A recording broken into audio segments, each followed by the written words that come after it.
It can be hard to deal with grief right now, especially with everything else that is going on.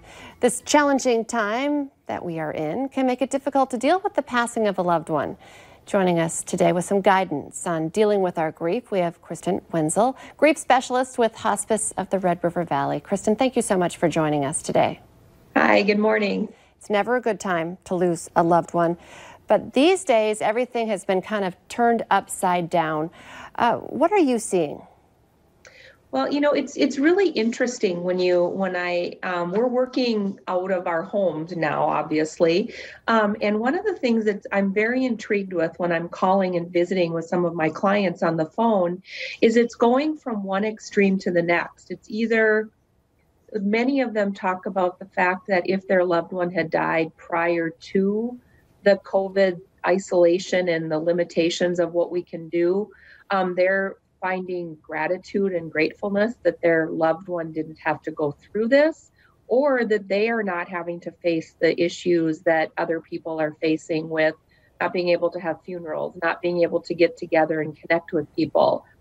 But on the other end, I've talked to a couple of families that they're actually embracing this reality that they have a little extra time. I know I talked to one family who said that they were taking this extra time to find more photographs and to spend more time planning the service that they're going to have whenever they can have it.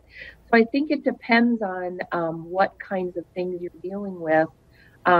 It's a difficult time for folks, but you have to make some changes, and reaching out and trying to help people is the best we can do at this point. So reach out and help. That means not in person, definitely. Absolutely. How do you grieve and help others when we're still social distancing? Right.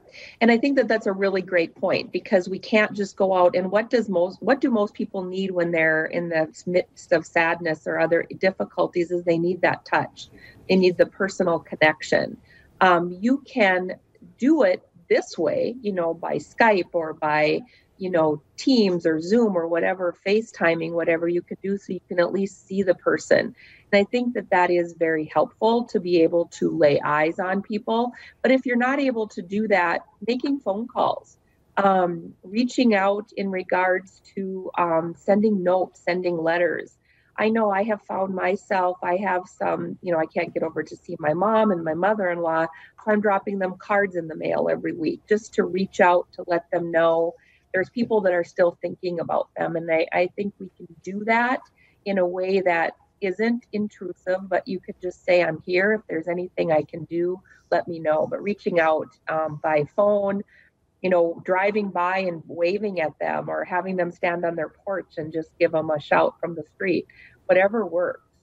Now, can you just touch on, we don't have a lot of time left, but how important it is to have a funeral? And a lot of people are not able to have a funeral, or the numbers are so greatly limited. How do you deal with that?